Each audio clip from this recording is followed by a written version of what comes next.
Bismillah, alhamdulillah, wassalatu wassalamu ala rasulillah wa ala alihi wa ashabihi wa mawwala ba'd. Bismillahirrahmanirrahim. Kita lanjutkan insyaallah. Tadi sampai sabda Nabi Muhammad SAW, wa innama likulli imri'in ma nawa. Dan setiap orang mendapatkan sesuai dengan yang dia niatkan.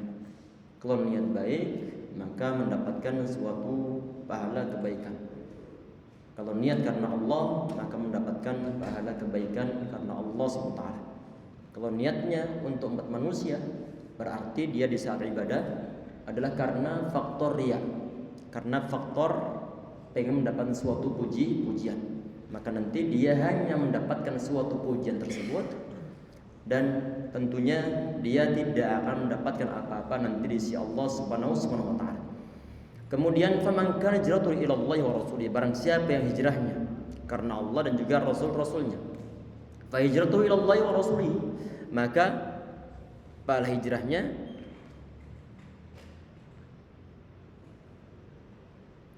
juga karena Allah Subhanahu wa taala dan juga rasul-rasulnya. Ini terjadi di zaman Nabi Muhammad SAW di saat disyariatkan tentang suatu hijrah dari Mekkah menuju Madinah, dari daerah kekafiran menuju daerah Islam ataupun negara Islam.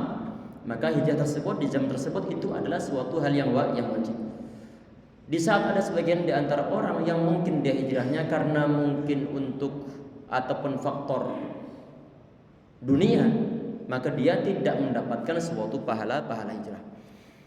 Wa man kana hijratuhu lidunya yusibuha imra'atin yankihuha fa hijratuhu ila ma hajara ilaihi, dan barang siapa yang hijrahnya karena faktor dunia yang ingin dia dapatkan ataupun seorang perempuan yang ingin dia nikahi, fa hijratuhu ila ma hajara ilaihi, maka hijrahnya kepada apa yang dia hijrah kepadanya. Artinya pahalanya adalah memang yang dia niatkan tersebut. Berarti kalau misalnya ada orang berhijrah karena niatnya untuk menikahi seorang perempuan yang mungkin saat itu berhijrah bersama Nabi Muhammad SAW, kemudian sebelumnya dia mau dinikahi oleh seorang laki-laki, kemudian si perempuan dia bilang, kalau ente pengen nikahin ana, maka ente harus ikut hijrah.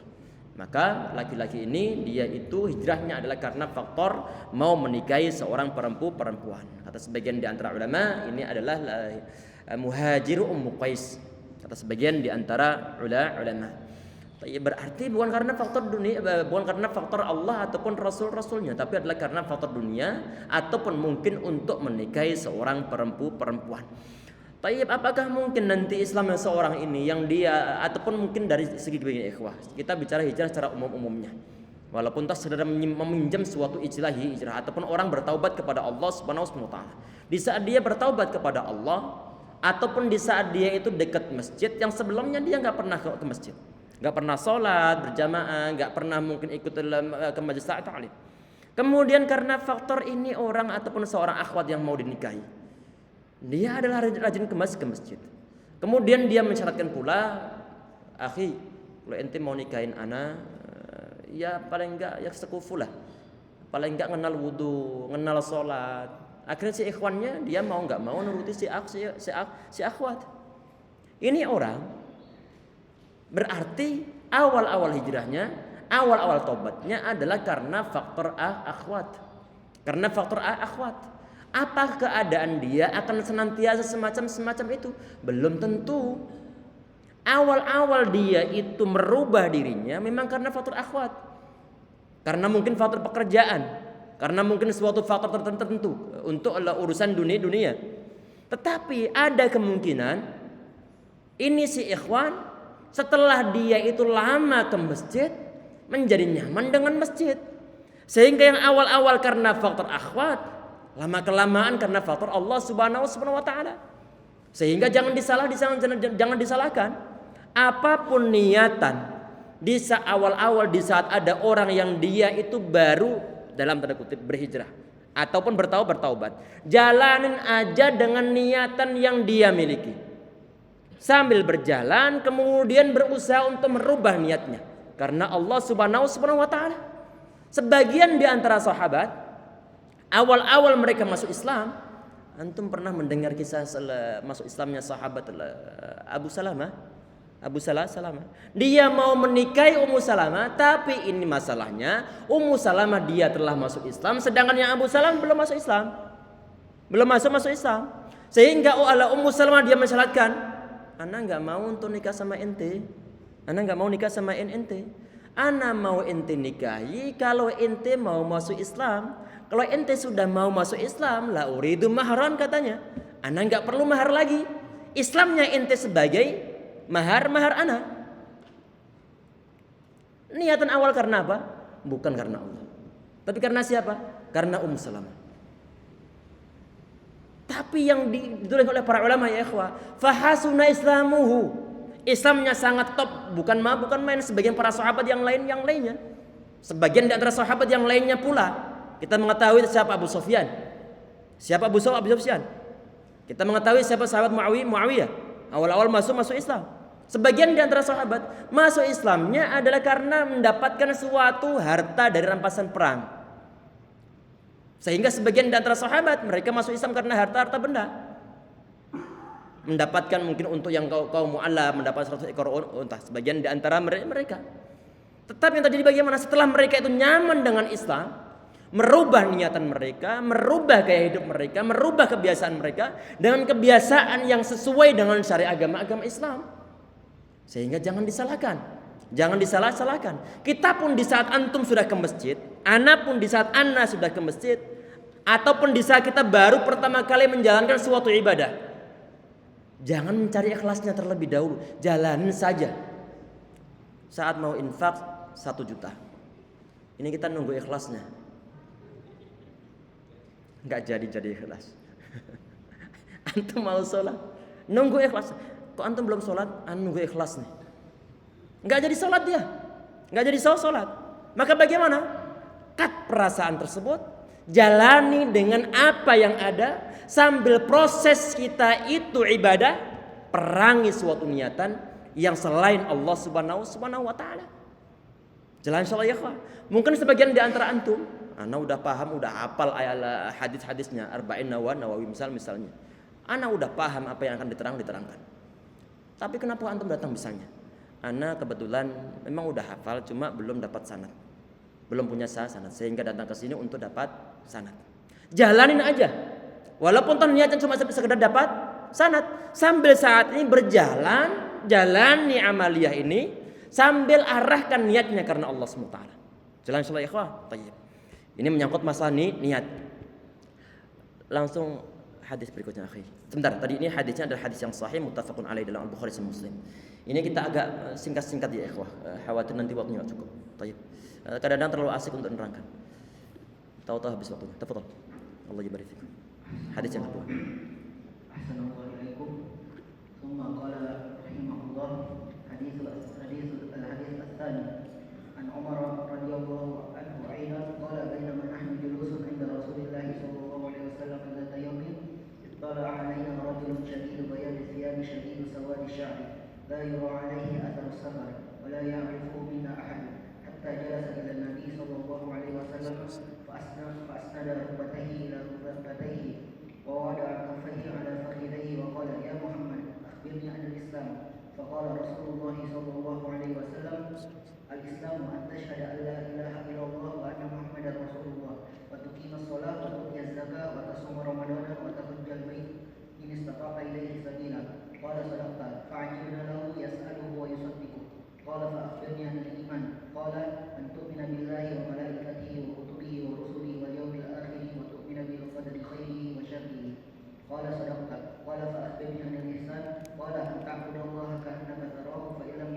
takun tarahu fa innahu yaraka qala fa akhbirni 'anis sa'ah qala fal mas'ulu 'anha a'lamu min as-sa'il qala fa akhbirni 'an amaratiha qala an talida al-amatu rabbataha wa an tara al-fata al-urata al-'adata ri'a asy-syari yatatawaluna fil bunyan thumma talaqa falabithu maliyan thumma qala ya Umar atadri man as-sa'il qultu Allah wa rasuluhu a'lam qala fa innahu jibril ataakum yu'allimukum dinakum. Allah yubarik. Bismillah. Ini hadis ya ikhwah adalah inti dalam ajaran agama Islam. Ada istilah Islam, ada istilah iman, ada istilah ihsan. Agama Islam secara umumnya adalah menyangkut tiga ini. Untuk istilah kalau di saat di sini kan adalah seorang laki-laki yang mendapati Nabi Muhammad SAW. Kita baca aja insyaallah ya, kita perhatikan di sini. Ini di saat sahabat Umar, beliau duduk bareng dengan Nabi Muhammad SAW. Tahu-tahu ada seorang laki-laki. Yang mana laki-laki ini dia menggunakan pakaian yang putih, kemudian rambutnya juga sangat-sangat hitam. Pakaian putih dan juga rambutnya sangat-sangat hitam. La yura alaihi atharu safar wa la ya'rifu minna ahadun. Ini laki-laki. Tidak ada seorang pun yang mengenalnya. Kami dari kalangan para sahabat, kata sahabat Umar, enggak ada seorang pun yang mengenalnya. Yang lebih aneh lagi, la yura alaihi atharu safar. Bekas-bekas safar juga enggak ada. Seakan-akan laki-laki adalah penduduk setempat. Tapi anehnya enggak ada seorang pun yang kenal. Mestinya di saat tidak ada seorang seorang dari kalangan para sahabat pun yang kenal, mestinya dia adalah seorang musafir. Kalau seorang musafir, mestinya keadaan biasa, rambutnya itu mungkin akan kusut, pakaian mungkin akan lungset. Tapi ini anehnya, tidak ada seorang pun laki-laki yang kenal, tidak ada seorang pun sahabat yang kenal. Tapi laki-laki ini pakaiannya sangat putih, nggak ada tanda-tanda berdebu. Rambutnya menghitam, dalam keadaan sempurna. Laki-laki langsung mendatangi Nabi Muhammad SAW. Hatta jalasa Nabi SAW.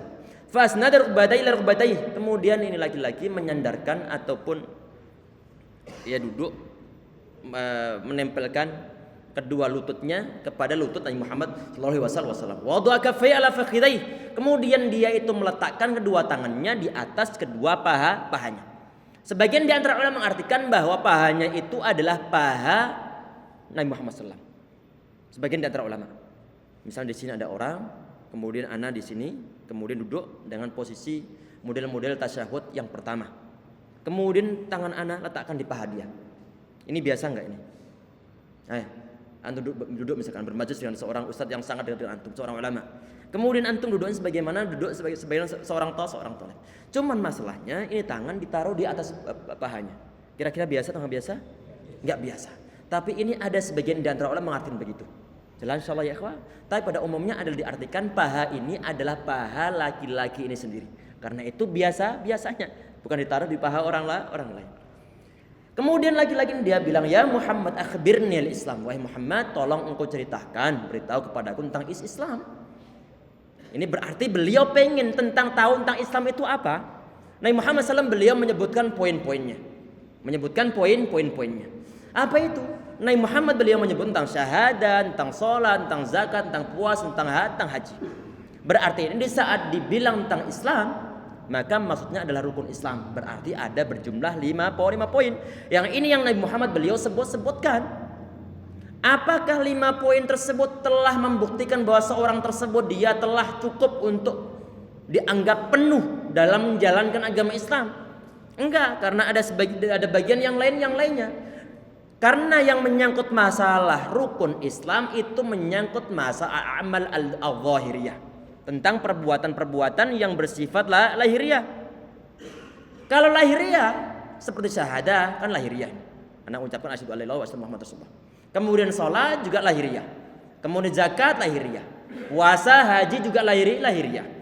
Sedangkan yang hati belum disinggung. Maka bagaimana?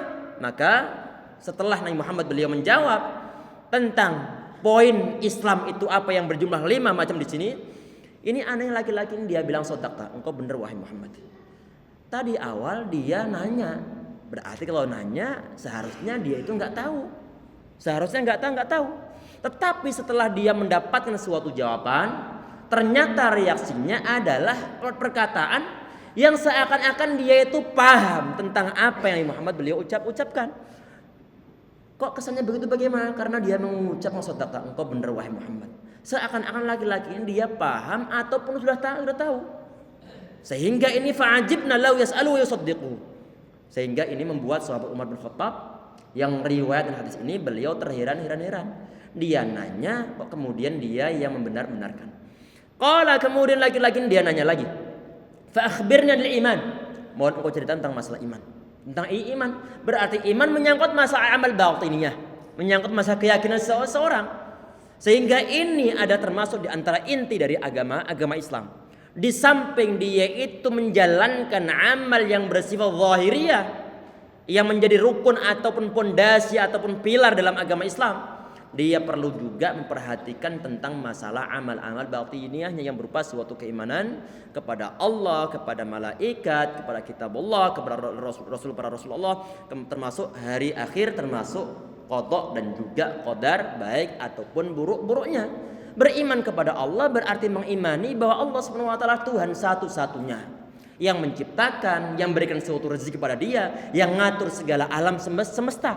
Diatur oleh Allah Subhanahu wa taala, walaupun Allah menugaskan para malaikat dengan izin Allah Subhanahu wa taala.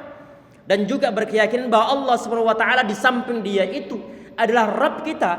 Kita perlu untuk menempatkan, dalam tanda kutip, menjadikan Allah Subhanahu wa taala adalah Tuhan satu-satunya yang patut untuk diibadahi. Untuk diibadahi. Karena ini menyangkut perbedaan antara orang Islam sama orang-orang kafir ataupun sama-sama orang-orang musyrik. Karena orang-orang musyrik termasuk di zaman Nabi Muhammad SAW, sebagian di antara mereka mengimani Allah itu ada, Allah yang ngatur alam semesta. Saat ditanya misalnya siapa wa in sa'altahu man khalaqas samawati wal ard, wahai Muhammad, tanya itu pada kaummu, siapa yang telah menciptakan langit, siapa yang telah menciptakan bumi. Mereka akan bilang Allah. Tidak ada seorang pun yang bilang bahwa yang menciptakan langit sama bumi itu adalah berhala yang mereka sembah. Kalau dibilang berhala yang mereka sembah yang menciptakan, mereka tahu begini, kalau di kampung Anda begini miring nih. Kalau keadaan normal kan begini. Tapi di saat begini berarti miring. Berarti enggak penuh ada masalah di dalam otaknya. Kok ada masalah? Iya. Bagaimana mungkin dia mengucapkan bahwa patungnya yang telah menciptakan langit sama bumi, padahal dia yang membuat patungnya. Sehingga orang-orang musyrik saat itu mereka sudah punya suatu keyakinan bahwa Allah Subhanahu wa taala yang telah menciptakan. Tapi kok Nabi Muhammad beliau masih memerangi mereka? Karena kenapa? Karena mereka menyembah yang seharusnya hanya menyembah Allah, tapi mereka menyembah berhala itu juga. Sehingga bagaimana? Sehingga seharusnya di samping dia itu punya tauhid rububiyah, dia juga punya tauhid uluhiyah yang menjadikan Allah sebagai sembahan mereka saja. Kita berkeyakinan Allah Subhanahu wa taala adalah Tuhan kita, Rabb kita. Di samping itu pula Allah itu adalah ilah kita. Di saat dibilang ilah berarti Allah Subhanahu wa taala itu adalah satu-satunya Tuhan ataupun Rabb yang patut untuk diibadahi, termasuk nanti tauhidul asma wa sifat.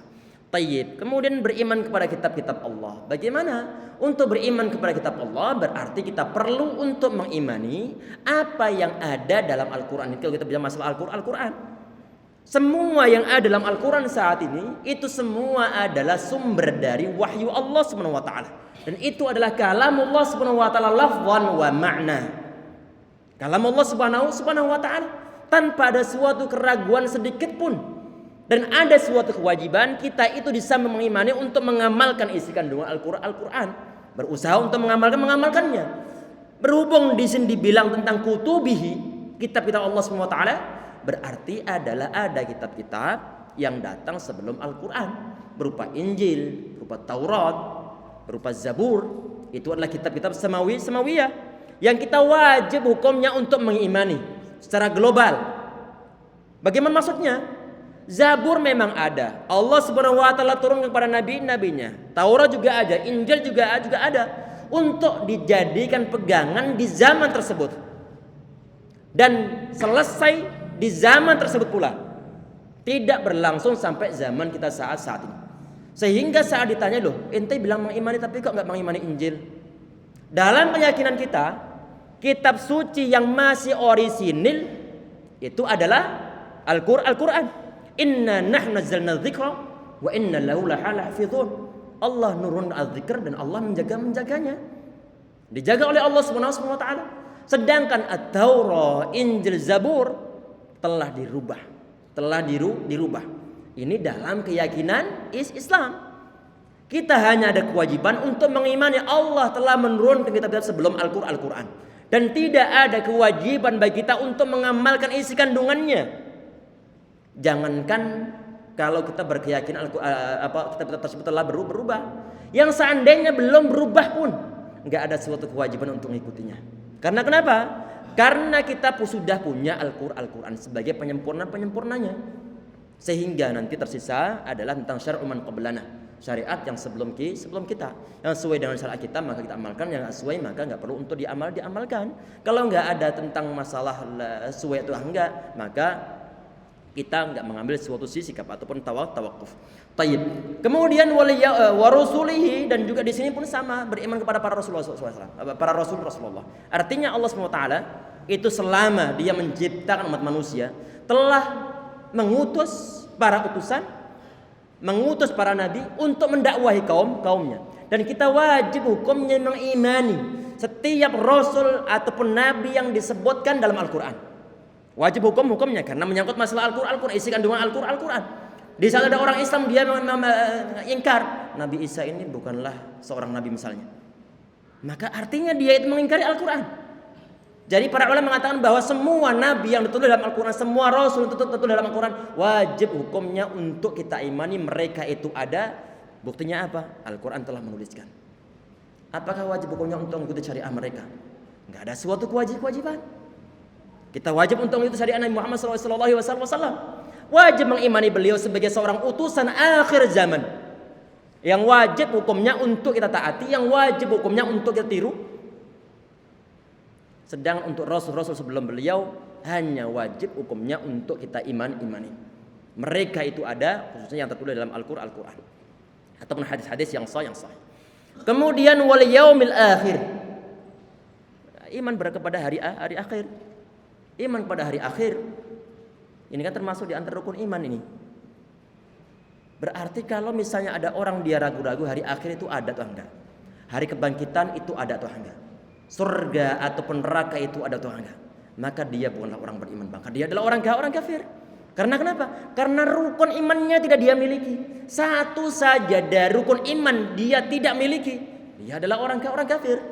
Karena rukun iman ini yang berjumlah 6 harus ada dalam setiap individu kaum muslimin. Orang-orang yang berkeyakinan, orang-orang yang mengatakan bahwa dia adalah beragama Islam, wajib hukumnya punya 6 keimanan ini, kepercayaan ini. Dan di saat kita itu telah mengimani hari akhir itu ada, maka ini di antara penyebab kita itu hati-hati dalam beribadah, hati-hati dalam berkehidupan sosial, hati-hati dalam hidup kita. Karena kenapa? Karena kita berkeyakinan bahwa nanti setelah kita meninggal akan ada kehidupan lain lagi, yang mana dalam kehidupan tersebut kita akan diminta tanggung jawab oleh Allah Subhanahu wa taala. Termasuk di sini adalah beriman kepada qada dan juga qadar Allah Subhanahu wa taala, baik ataupun buruk-buruknya. Menyangkut masalah takdir ini perlu berhati-hati ya ikhwah. Jangan sampai kita mengatakan kita itu adalah sebagaimana wayang yang digerakkan saja, ataupun sebagaimana bulu yang diterbangkan oleh angin, dan kita nggak ada suatu kehendak sama sekali. Ini nggak boleh ini. Ini nggak boleh berkeyakinan semacam itu. Seperti model-model kaum Jabariyah. Dan juga nggak diperbolehkan untuk mengatakan bahwa saya punya kehendak yang di luar kehendak Allah Subhanahu wa taala. Ini juga nggak diperbolehkan sebagaimana orang-orang Qadariyah. Orang-orang Ahlussunnah wal Jamaah itu adalah pertengahan di antara mereka berdua. Dengan cara bagaimana? Bahwa kita itu diberikan suatu pilihan oleh Allah Subhanahu wa taala. Kalau diberikan pilihan oleh Allah Subhanahu wa taala, maka artinya bagaimana? Maka artinya Allah Subhanahu wa taala enggak maksa. Sehingga di saat ada orang dia berkeyakinan bahwa misalnya ada orang kafir nih, ataupun orang berbuat maksiat. Dia bilang, "Kenapa kok antum berbuat maksiat?" Kemudian dia bilang karena sudah takdirnya. Kenapa antum enggak sholat? Karena sudah takdirnya. Seakan-akan dia nyalahkan Allah Subhanahu wa taala. Nyalahkan Allah Subhanahu wa taala. Padahal bukan begitu. Kenapa dia enggak berkeyakinan? Kenapa misalnya begini, saat ditanya, "Kenapa antum enggak kok hari ini makan?" Karena dia enggak pernah bilang karena Allah nakdirkan saya kenyang. Alasannya apa dia makan? Adalah karena lapar. Berarti ada pilihan yang ada dalam hidup dia yang diberikan oleh Allah Subhanahu wa taala. Allah enggak maksa. Allah enggak maksa. Antum misalkan ya ikhwah, saat ini misalnya antum datang ke masjid. Apakah antum dipaksa ditarik? Hah? Enggak ditarik sama sekali. Enggak ditarik. Orang-orang kafir misalnya di saat mereka itu tidak beribadah kepada Allah SWT, kemudian mereka nentang Allah SWT misalnya, tidak ada yang nempeleng mereka. Allah nempeleng? Enggak nempeleng. Artinya mereka enggak dipaksa oleh Allah Subhanahu wa taala. Allah enggak memaksa mereka semuanya. Tapi tindak tanduk mereka semua diketahui oleh Allah SWT dan itu tertutur dalam Lauh Mahfuz. Baik takdir sanawi, takdir yang seumur hidup ataupun takdir harian. Artinya bagaimana? Bahwa tidak ada suatu celah bagi umat manusia untuk lepas tangan di saat dia itu berbuat suatu kemaksiatan. Kemudian nyalahkan dari Allah Subhanahu wa taala. Karena Allah ngasih pilih-pilihan. Dan kita nggak dipaksa sama sekali. Allah sudah memberikan suatu batasan-batasan baik buruk-buruknya. Allah sudah ngutus seorang utusan. Bagaimana biar umat manusia dia mendapat suatu ridho dari Allah Subhanahu wa taala. Dan Allah nggak maksa sama sekali. Allah nggak maksa. Sehingga tinggal kita pilihan-pilihannya mau beriman ataukah berbuat suatu kafir-kafiran. Allah nggak maksa sama sekali. Tayyib. Kemudian qala sadaqta, ini laki-laki dia setelah dijawab tentang masalah rukun iman. Kemudian dia bilang sadaqta, ini benar. Qala fa akhbirni anil ihsan, mau engkau cerita tentang masalah ihsan. Ini adalah unsur yang ketiga, komponen yang ketiga dalam agama Islam. Tentang masalah apa? Tentang an ta'budallaha ka'annaka tarahu fa in lam takun tarahu fa innahu yarak. Ente nyembah Allah seakan-akan ente melihat Allah Subhanahu wa taala. Kalau ente enggak bisa melihat Allah dan mustahil melihat Allah saat di dunia, maka ente perlu berkeyakinan bahwa Allah Subhanahu wa taala melihat Anda. Allah Subhanahu wa taala melihat kita semuanya. Berarti dalam ihsan ini ada suatu unsur muraqabatullah. Merasa diawasi oleh Allah Subhanahu wa taala. Sehingga di saat ada umat manusia dia merasa diawasi oleh Allah Subhanahu wa taala, maka dia di saat ibadah kepada Allah bukan karena faktor pencitraan. Dimanapun dia berada akan berusaha untuk menjalankan berbagai macam aturan agama Allah Subhanahu wa taala. Karena kenapa? Karena Allah melihat kita. Karena Allah melihat kita. Perhatikan ya ikhwah, ini kan definisi masing-masing. Ada definisi Islam, definisi iman, definisi ihsan. Para ulama mereka itu membuat suatu kaidah begini. Ada sebagian di antara istilah, 2 istilah ataupun mungkin 3 istilah. Yang kata mereka, idza istama'a iftaraqa wa idza iftaraqa istama'a. Ini kaidah sangat masyhur. Ada 2 istilah. Di saat mereka berkumpul dalam satu teks, maka bagaimana? Maka maknanya berlainan. Misalnya di sini ada istilah iman, ada istilah Islam, ada istilah ihsan. Mereka bertiga ini kumpul dalam satu teks dalil. Maka bagaimana? Maka mereka ini memiliki makna yang berlainan. Tetapi di saat disebutkan dalam suatu ayat misalnya ya ayyuhalladzina amanu dan tidak disebutkan ya ayyuhalladzina aslamu ataupun ya ayyuhalladzina ahsanu, maka bagaimana? Ijtama. Maka artinya ketiga poin ini menyatu. Nah, ulangnya ikhwah, di saat ada istilah yang ini sangat berkaitan, cuman istilah tersebut tidak disebutkan dalam satu dalil ataupun teks, maka makna ketiga hal ini menyatu semuanya. Di saat dibilang ya ayyuhalladzina amanu, wahai orang-orang yang beriman, maka orang Islam masuk ke dalamnya, orang ihsan masuk ke dalamnya. Jelas insyaallah ya? Tayyib. Kemudian lagi-lagi di saat Nabi Muhammad beliau telah menjawab tentang masalah ihsan, kemudian dia nanya lagi, fa akhbirni anis-sa'ah. Tolong engkau cerita tentang masalah sa'ah. Hari kiamat itu apa? Nabi Muhammad beliau mengatakan, mal mas'ulu anha bi'alamin as-sa'il. Yang ditanya tidak lebih tahu daripada yang bertanya. Seakan-akan ini Nabi Muhammad SAW beliau mengatakan, ana juga nggak tahu sebagaimana ente nanya, ana nggak tahu, ente nggak tahu, ana nggak tahu. Karena Nabi Muhammad SAW beliau tidak mengetahui hal yang gaib yang belum terjadi, kecuali memang yang sebagiannya diberitahukan oleh Allah Subhanahu wa taala. Yang tidak diberitahukan oleh Allah Subhanahu wa taala, Nabi Muhammad beliau enggak tahu termasuk tentang nasib dari cucu beliau Al-Husain yang dibantai, yang dipenggal kepalanya. Nabi Muhammad beliau enggak tahu tentang sesuatu yang gaib ataupun sesuatu yang belum terjadi di zaman beliau. Kalau selevel Nabi Muhammad beliau enggak tahu, apalagi level-level di bawahnya. tentang wali, tentang ulama ataupun yang lain sebagainya. Sehingga nggak ada konteks dalam agama Islam yang hak di saat ada orang berkeyakinan bahwa si fulan dia tahu kejadian sebelum terjadi. Nabi Muhammad beliau nggak tahu. Nabi Muhammad beliau nggak tahu, apalagi di level di bawah beliau. Termasuk diantaranya adalah beliau nggak tahu kapan terjadinya hari kiamat. Cuman wahai orang yang nanya, kalau ente pengen nanya masalah kiamat, aku beritahukan tanda-tandanya saja. Karena untuk tanda-tandanya, anak mengetahuinya. Sehingga kemudian Nabi Muhammad SAW beliau menyebutkan beberapa poin tanda-tanda ini. Kalau seorang budak perempuan dia melahirkan sayyidnya ataupun tuan-tuannya, melahirkan tuan-tuannya. Seorang budak perempuan ini sebagian dari ulama mengatakan bahwa nanti akhir zaman akan ada perbudakan lagi. Lagi.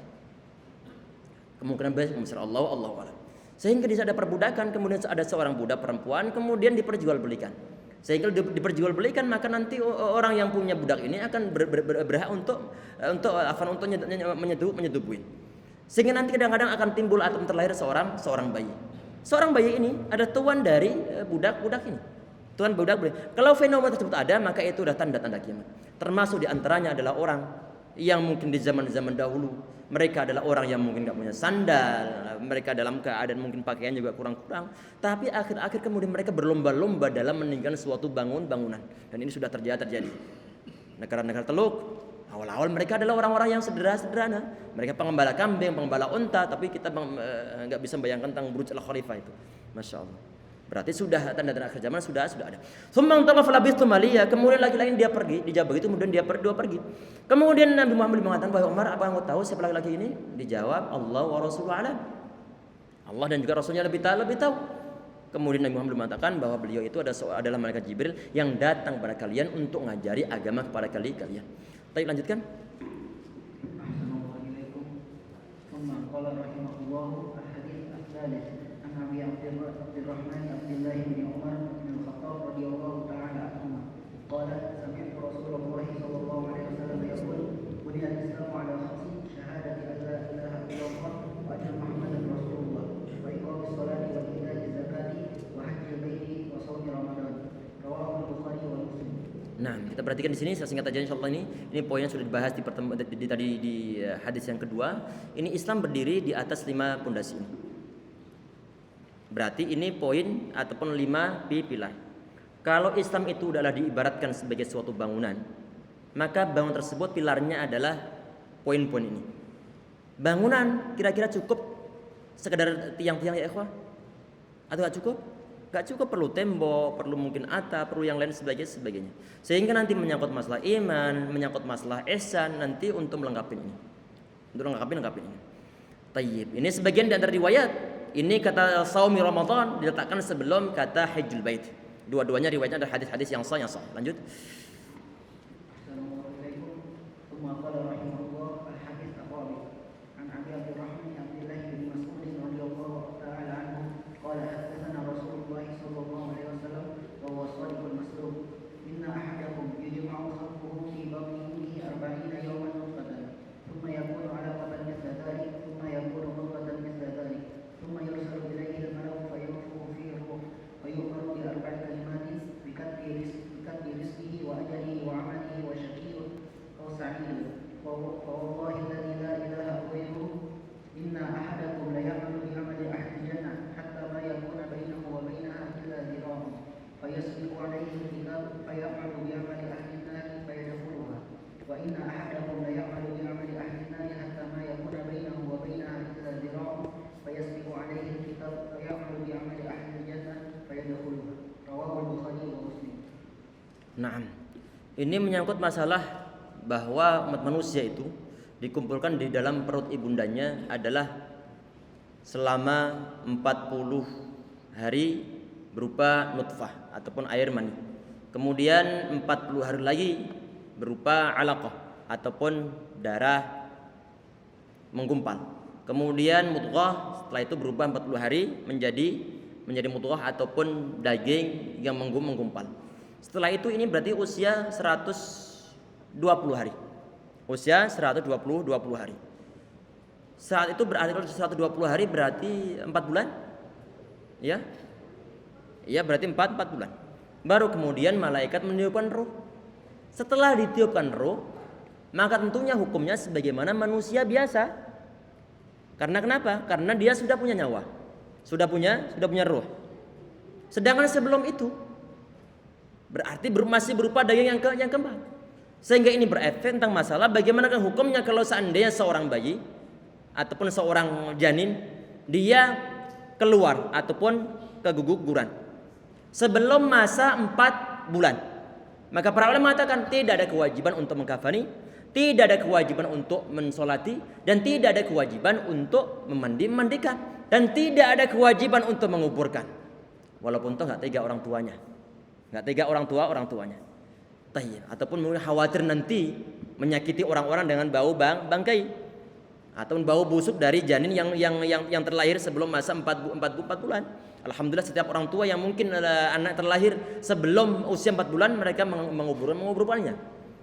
Setelah usia 4 bulan berarti nyawa telah ditiupkan atau perut telah ditiupkan. Yang kemudian ini berefek kalau misalnya ada seorang bayi dia terlahir adalah pasca usia 4 bulan, maka diperlakukan sebagaimana pada umumnya. Tentunya masih ada ikhtilaf pendapat dari kalangan para ulama, adalah sebagaimana orang atau manusia biasa. Tayyib. Setelah ditiupkan roh di dalamnya, kemudian malaikat disuruh untuk menuliskan 4 hal ini, yaitu menuliskan masalah rezekinya, menuliskan masalah ajalnya, menuliskan masalah amal perbuatannya, menuliskan masalah apakah dia termasuk di antara orang yang celaka ataukah orang yang beruntung. Ini malaikat ya ikhwah, yang ditulis oleh para malaikat dimungkinkan untuk berubah. Dituliskan oleh para malaikat. Sedangkan yang ada dalam Lauh Mahfuz ini yang tidak mungkin bisa berubah. Sehingga sebagian di antara ulama mengatakan tentang masalah, misalkan di sini tentang masalah apa ini? Tentang masalah wa ajali, tentang ajalnya. Berarti bagaimana? Ada kemungkinan kan sebagian di antara hadis man sarrahu, barang siapa yang ingin mungkin usianya akan dipanjangkan. Kan disuruh untuk falyasir rahimah. Disuruh untuk menyambung tali silaturahim. Berarti kalau pengen usia panjang itu adalah perlu untuk silaturahim. Sebagian di antara ulama artikan bahwa ini memanjangkannya adalah memanjangkan dari sisi dipanjangkan benar-benar. Yang sebelumnya mungkin tertulis oleh malaikat 40 tahun, kemudian karena dia rajin untuk silaturahim maka nanti menjadi sekian tahun. Ini sebagian di antara ulama mengartikan begitu. Sebagian di antara ulama mengartikan adalah berarti itu adalah yang dirubah adalah yang ada dalam tangan malaikat ataupun yang ditulis oleh malaikat. Sedangkan yang ada dalam Lauh Mahfuz itu adalah hasil terakhirnya. Kemudian sebagian di antara ulama yang lain mengatakan bahwa ini yang dipanjangkan bukan masalah usia, tetapi adalah keberkahan dari usia tersebut. Intinya bahwa di sini ini 4 poin ini telah dituliskan. Dan tadi jangan sampai lupa ya ikhwah, bahwa umat manusia mereka itu punya ataupun diberikan suatu ikhtiar dari Allah Subhanahu wa taala. Hak pilih oleh Allah Subhanahu wa taala, yang pengen iman, man syaa'a falyakfur, yang pengen kafir kafir. Tayyib. Berarti Allah enggak maksa. Wallahi alladzi la ilaha illa ghairuh inna hadakum la ya'malu bi'amali ahli jannah hatta ma yakuna bainahu wa bainaha illa dhira' fayasbiqu 'alaihi alkitab fay'amalu bi'amali ahli an-nar. Ini demi Allah, ini suatu yang mengkhawatirkan ya ikhwah, mengkhawatirkan. Ada sebagian di antara orang atau manusia, dia itu seumur hidupnya yang dia tampakkan itu adalah amal-amal solehnya. Kemudian tinggal sejengkal lagi untuk meninggal, tahu-tahu kemudian dia su'ul khotimah. Kemudian dia su'ul khotimah, akhirnya kemudian dia masuk ke dalam neraka. Ini suatu yang mengkhawatirkan. Berhubung kita ini enggak tahu ya ikhwan, secara singkatnya ini panjang pembahasannya artinya. Panjang bahasanya. Berhubung kita itu enggak tahu takdir kita itu bagaimana, maka bagaimana? Setiap manusia itu dimudahkan oleh Allah Subhanahu wa taala. Artinya bagaimana kita berusaha untuk beramal saleh dan berusaha untuk diikhlaskan karena Allah Subhanahu wa taala. Di saat seorang hamba dia beramal saleh, berusaha untuk ikhlas karena Allah Subhanahu wa taala, maka insyaallah Allah Subhanahu wa taala itu tidak akan menyia-nyiakan usahanya. Tidak akan disia-siakan oleh Allah Subhanahu wa taala. Tapi jangan sampai lupa, kita itu jangan kepedean dengan iman kita, merasa aman dari sifat munafik. Jangan merasa aman dari sifat munafik, mentang-mentang sering ke masjid, mentang-mentang rajin untuk ibadah, mentang-mentang rajin menghadiri suatu kajian. Kemudian dia merasa anak sudah amal ibadah sudah sangat banyak. Sehingga kepedean dengan iman-imannya. Saat misalnya seorang kiai, seorang ustadz dia berjabat tangan dengan santriwatinya. Kemudian dibilang ataupun seorang guru dia jabat tangan dengan murid-muridnya yang lawan jenis. Padahal mereka telah balik. Kemudian dibilang, ana enggak ada syahwat kok. Ini kepedean dengan imannya. Kepedean dengan iman-imannya. Nabi Muhammad SAW, akhsyakum wa atqakum. Beliau yang paling bertakwa pada Allah Subhanahu wa taala, yang paling tinggi level derajat imannya secara mutlak. Beliau bisa membaiat kaum wanita di zaman tersebut. Kata Aisyah radhiyallahu anha, "Masad yadu imra'atin qat." Atau kama qala sallallahu fil mubai'ah. Nabi Muhammad SAW sama sekali beliau tidaklah nyentuh tangan para kaum perempuan saat itu. Enggak nyentuh, padahal itu adalah suatu momen yang sangat penting, menyangkut masalah baiat. Hidup semati siap untuk membela Nabi Muhammad sallallahu alaihi wasallam.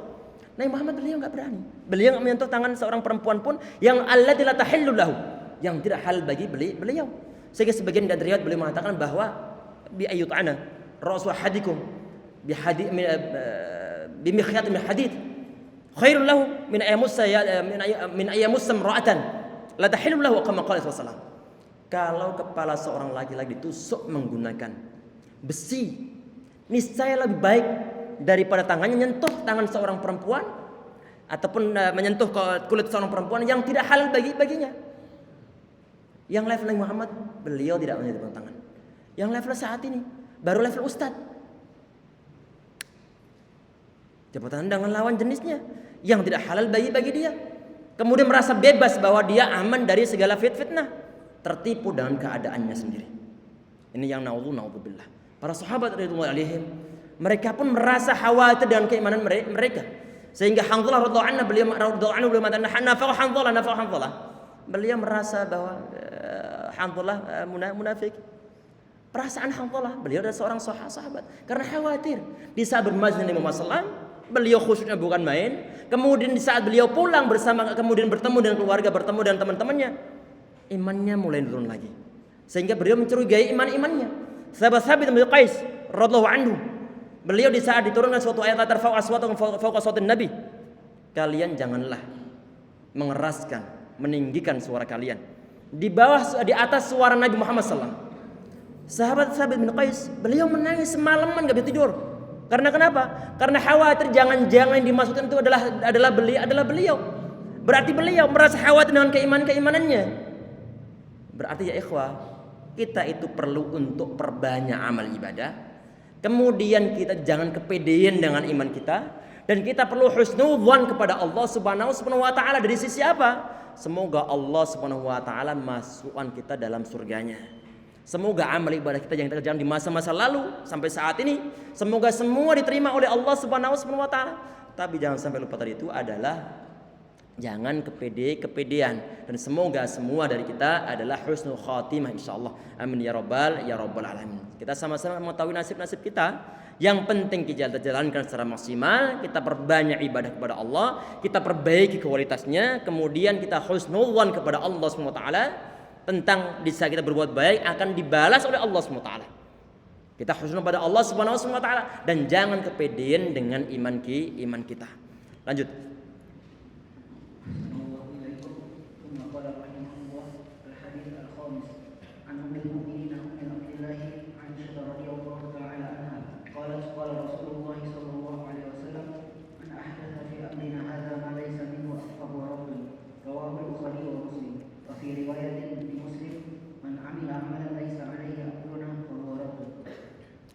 Perhatikan ya ikhwah, ini hal yang sangat penting. Walaupun tersingkat-singkat aja ini kita bahas tentang masalah apa? Tentang masalah barang siapa ahdatsa fi amrina hada, yang mengada-ngadakan suatu yang baru, tentunya dalam urusan agama. Karena untuk urusan dunia diserahkan pada individu muslim. Antum a'lam bi umuri dunyakum, karena lebih mengetahui tentang urusan dunia kalian. Nabi Muhammad urusannya bukan teknologi. Nabi Muhammad urusannya bukan masalah peternakan. Nabi Muhammad urusannya bukanlah masalah perkebunan, enggak, tapi adalah urusan agama. Sehingga barang siapa yang ini dia mengada-ngadakan, membuat suatu ajaran baru yang tidak dipraktekkan Nabi Muhammad SAW, maka bagaimana? Fawarat, maka akan tertolak. Sehingga amannya bagaimana? Cukup copy paste apa yang diperbuat oleh beliau. Ataupun misalnya Karena berhubung banyak hal-hal yang diklaim itu adalah suatu kesunahan, tetapi setelah dicek dalam hadis nggak mendapatkan, ataupun dicek dalam praktek ulama mazhab 4 misalnya dalam kitab mereka, ternyata juga nggak dapatkan. Berarti amaliyah yang muncul pada mereka ini amaliyah yang bermasalah. Sehingga bagaimana? Kita cukup capek-capek, cuma pahala nggak dapatkan. Itu mungkin belum seberapa. Lebih parah lagi kalau kita termasuk di antara orang yang tertolak dari pinggiran telaga. Ini yang mengkhawatirkan. Baik, lanjut. Sehingga cukup pasta ya ikhwah. Cukup pasta yang diajarkan oleh beliau. Insyaallah itu lebih aman. Lanjut.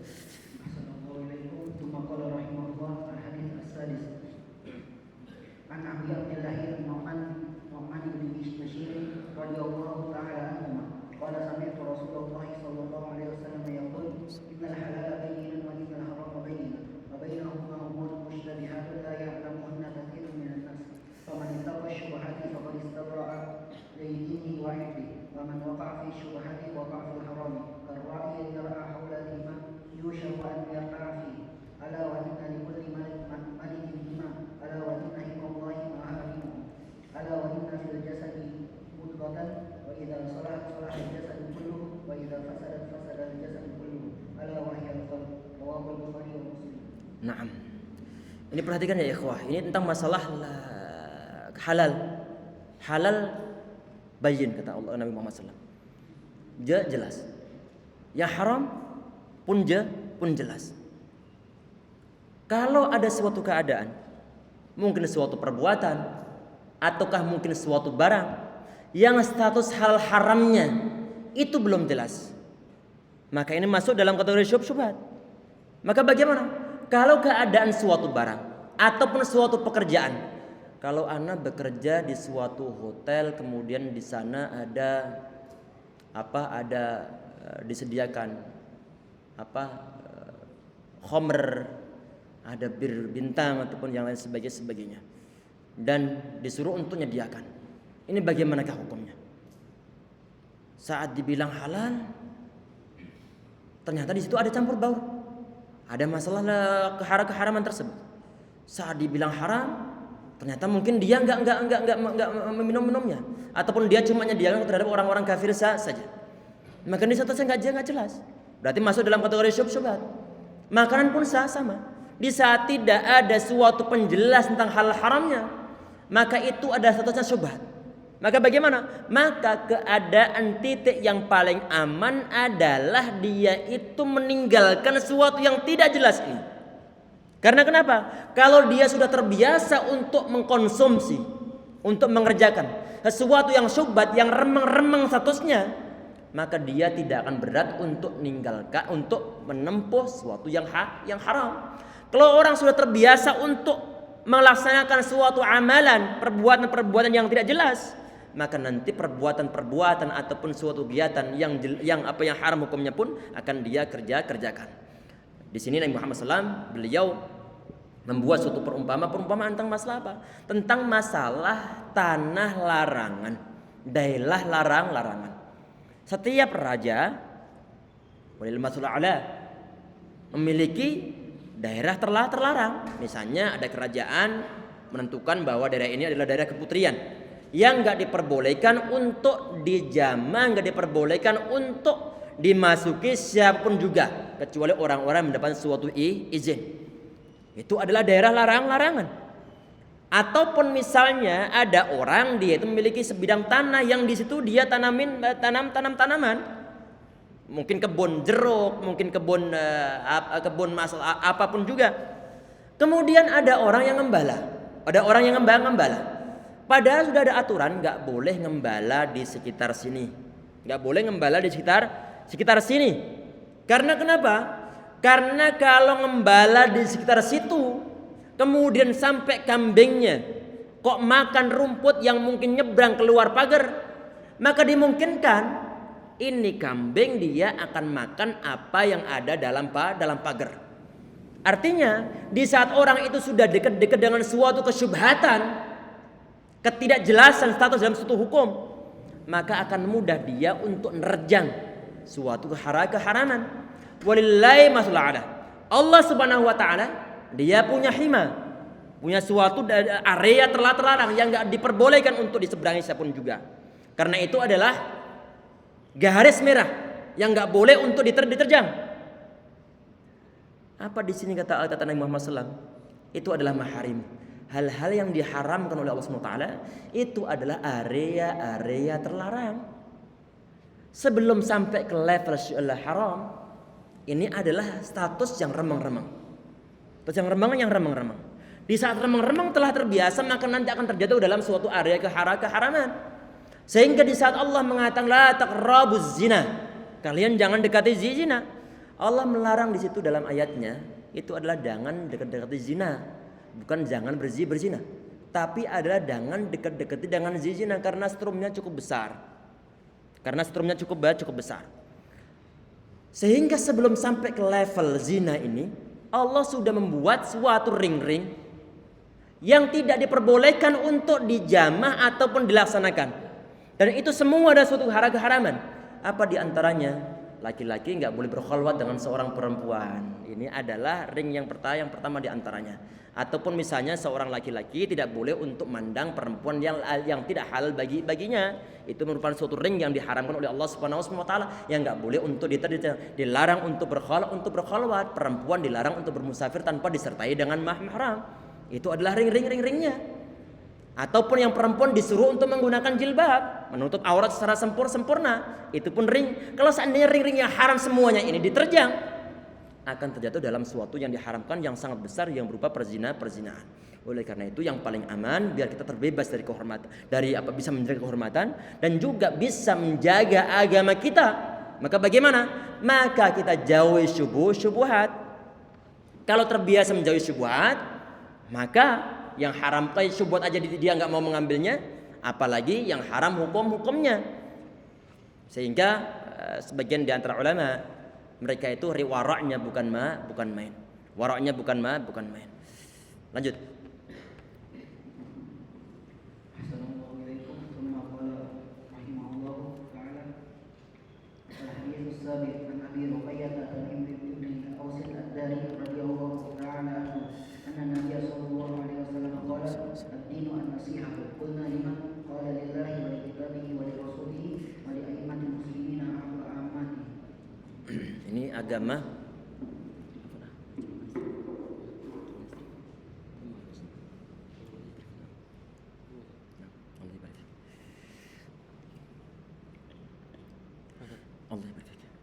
ini agama adalah suatu nasihat. Ada suatu nasihat. Nasihat artinya adalah ini menghendaki kebaikan, menghendaki suatu kebaikan. Tapi nanti di sini ada perbedaan.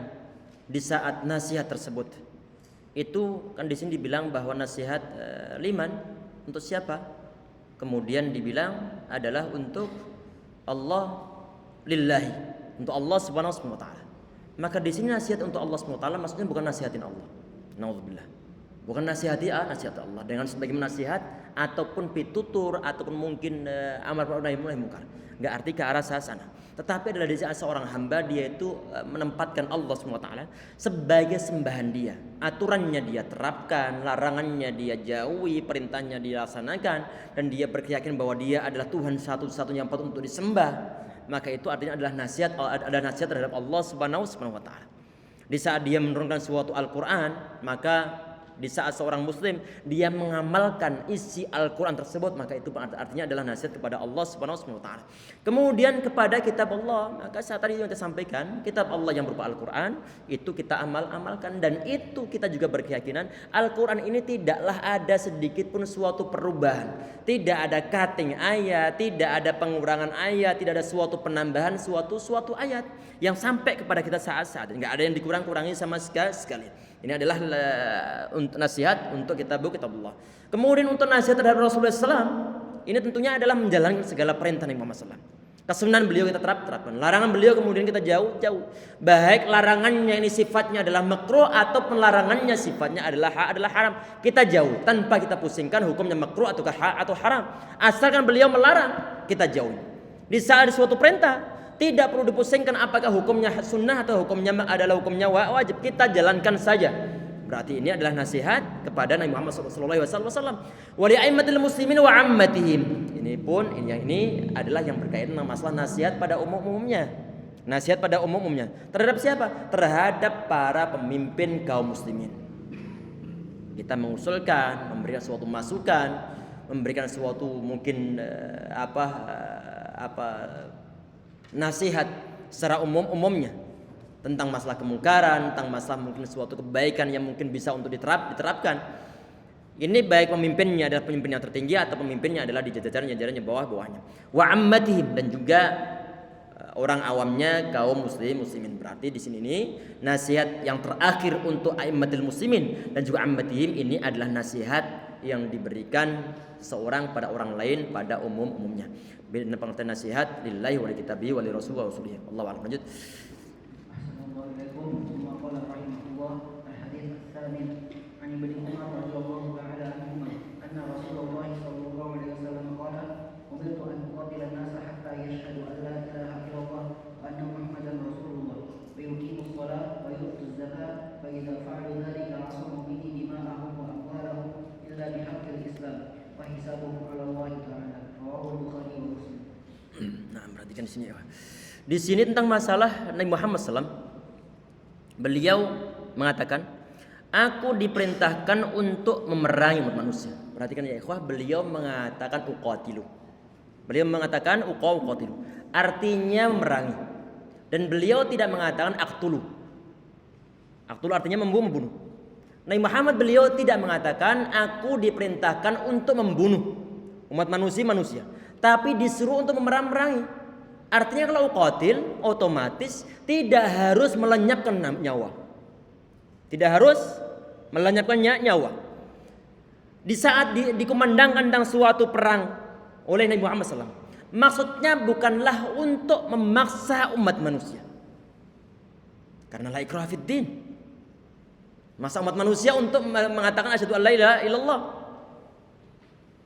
Tapi untuk membebaskan umat manusia dari perbudakan, penyembahan umat makhluk atau makhluk kepada makhluk yang lainnya, kepada penyembahan terhadap Allah Subhanahu wa taala. Dan itu pun nanti enggak dipaksa mereka. Sehingga kalau kita perhatikan banyak orang-orang Yahudi yang hidup berdamai di negara-negara Islam di zaman pemerintahan Nabi Muhammad sallallahu alaihi wasallam. Termasuk di antara budak Nabi Muhammad SAW ada yang dari kalangan orang Yahudi yang mau meninggal, yang sangat masyhur meninggal kemudian Nabi Muhammad SAW beliau nyuruh untuk mengucapkan syahadat. Ini si anak yang dari kalangan Yahudi, kemudian dia minta pendapat ayahnya bilang ati Abul Qasim, ini taati Abul Qasim. Kemudian dia masuk Islam, kemudian dia meninggal. Artinya bagaimana? Bahwa orang-orang kafir pun mereka tidak harus meluk agama Islam, tapi harus tunduk dengan aturan agama Islam yang bersifat duniawi. Mereka masih bebas untuk ibadah mereka. Orang Yahudi masih orang Yahudi, orang Nasrani masih orang yang Nasrani. Cuman di saat mereka itu mau hidup di kalangan negara Islam, bayar jizyah. Dan tidaklah besar. Tidaklah besar, cukup ringan. Mereka masih bebas untuk hidup di sana. Tidak diganggu sama sekali. Kafir dzimmi enggak diganggu. Kafir muahad enggak diganggu. Kafir musta'man enggak diganggu sama sekali. Cuman satu kafir yang diperbolehkan untuk dibunuh. Dan mereka itu praktek hal tersebut kepada kita. Di saat orang-orang kafir, mereka itu sedang berperang melawan orang-orang Islam. Kafirnya adalah kafir harbi. Mereka pun sama, di saat bertemu dengan kita diganggu, dibunuh. Sehingga imbang itu. Imbang. Di saat terjadi suatu gencatan senjata, maka kafirnya adalah mu'ahad. Maka tidak ada istilah bunuh-membunuh. Dan bahkan Nabi Muhammad beliau mengancam barang siapa membunuh kafir mu'ahad ataupun dhimmi, lam yarih raihatal jannah, maka dia tidak akan mencium bau surga. Tidak akan mencium bau surga. Sehingga dari sekian kafir yang boleh dibunuh cuma harbi dalam masa-masa perang. Sehingga di saat dibilang ini orang kafir Indonesia adalah kafir harbi, kemudian ledak-ledakin. Ini aneh nih. Ini aneh. Tayyib. Artinya ikhwas sekalian, Nabi Muhammad SAW beliau diperintahkan untuk memerangi umat manusia. Sampai kemudian mereka mengatakan asyhadu an la ilaha illallah wa anna Muhammadar Rasulullah. Tayyib. Fa idza fa'alu dzalika asam minni dima'ahum wa amwalahum illa bihaqqil Islam wa hisabuhum 'ala Allah. Di saat mereka telah mengucapkan kalimat tersebut yaitu syahadah. maka faqad asam minni dima'ahum. Maka darah mereka terjaga.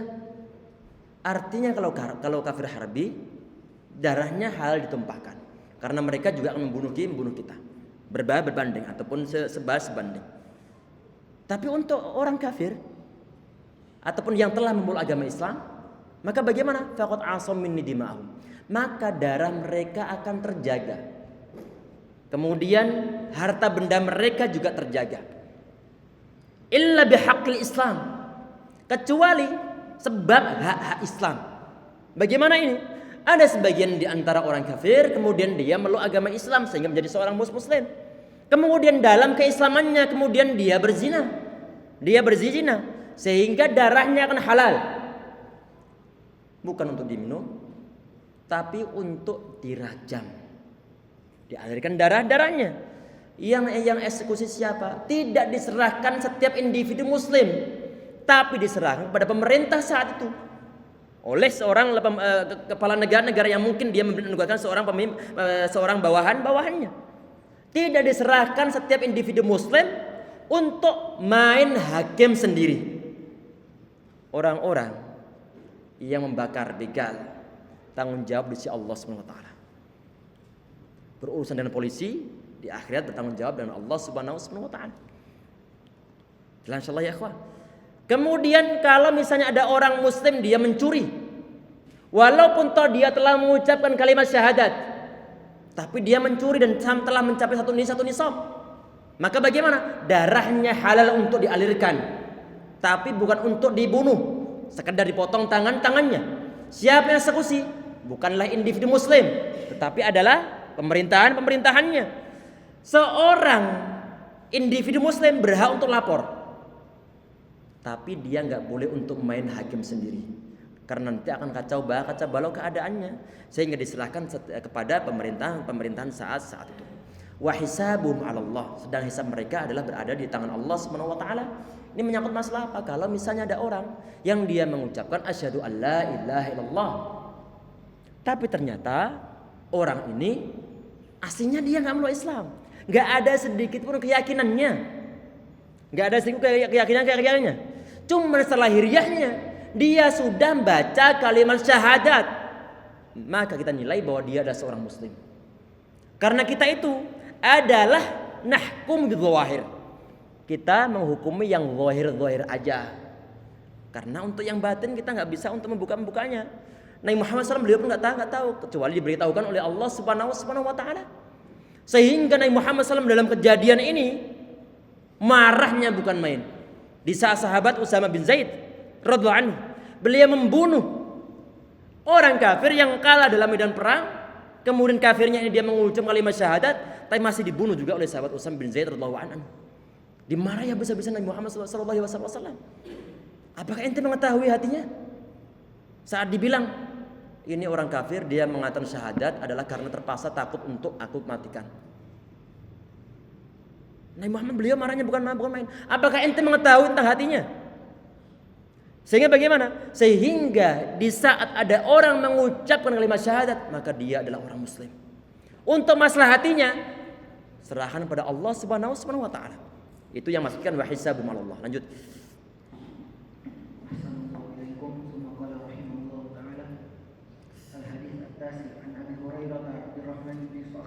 radhiyallahu ta'ala anhu qala sami'tu Rasulullah sallallahu alaihi wasallam yaqul ma nahaytukum anhu fajtanibuhu wa ma amartukum bihi fa'tu minhu mastata'tum fa inna ma ahlaka alladziina min qablikum kathratu masailihim wa ikhtilafuhum ala anbiya'ihim rawahu al-Bukhari wa Muslim. Nah, ini Nabi Muhammad di sini beliau mengatakan, kita bahas yang singkat-singkat ya ikhwah. Kita bahas yang singkat-singkat.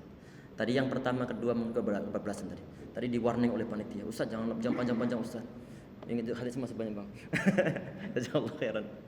Di sini Muhammad dia mengatakan, tidak khawatir nanti, mengkhawatirkan kitab pengen dibahas dalam satu pertemuan sehingga perlu untuk di-cut sebagiannya. Sehingga yang inti-inti aja. Di sini Muhammad beliau mengatakan, "Mana haitukum anhu fajtanibu." Apa yang aku larang pada kalian, fajtanibu, kalian jauhilah. Wa ma amartukum bihi, Dan apa yang aku perintahkan kepada kalian, fa'tu minhum mastata'tum. Maka kalian kerjakan ataupun lakukan semampu kalian. Ini agama Islam cukup simpel ya ikhwah. Ada perintah, kita jauhin. Larangan kita perintah kita lakukan. Ada suatu larangan, kita jauhin. Di sini redaksi yang dibahas oleh para ulama. Itu adalah diantaranya kata-kata mastata'tum. Kata-kata mastata'tum. Kata-kata mastata'tum di sini ini adalah dikaitkan tentang masalah wa ma'artukum bihi wa ma amartukum bihi fa'tum minhu mastata'tum. Apa yang aku perintah kepada kalian maka kalian kerjakan semampu kalian. Mampu kalian di sini bukanlah sebagaimana di saat ditarik iuran RT atau iuran yang sukarela. Semampunya aja. Bukan begitulah semampunya aja.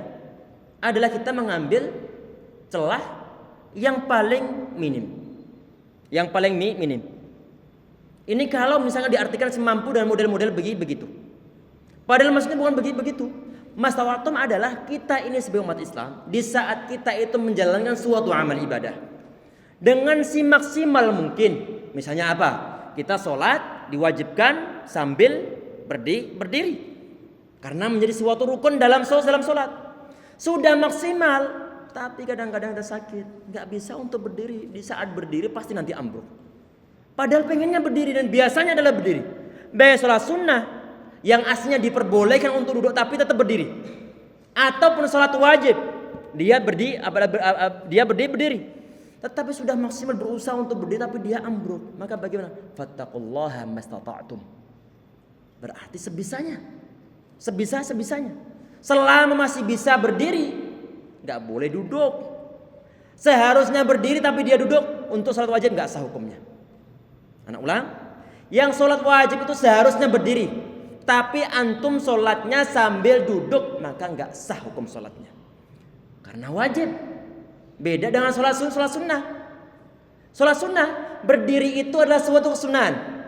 Cuman di saat ada orang bisa berdiri, kemudian sholatnya sambil duduk untuk sholat sunnah, maka dia hanya mendapatkan nisfu ajril qa'im, hanya mendapatkan pahala setengah-setengahnya. Hadisnya adalah hadis yang sahih. Intinya ikhwah, di saat Nabi Muhammad SAW beliau itu perintah sesuatu ataupun Allah SWT perintah sesuatu, maka laksanakan secara semaksimal. Di saat maksimalnya nggak bisa, maka sebisanya. Itu yang dimaksudkan semampu kalian. Bukan seenak dewe bisa berdiri tapi kemudian dia sholat sambil duduk. Ini aturan dia pribadi nih. Aturan dia pribadi menggunakan aturan dia sendiri. Kata mastata'tum di sini tidak didapatkan di saat dikaitkan dengan adanya suatu larangan. Suatu larangan tidak ada opsi.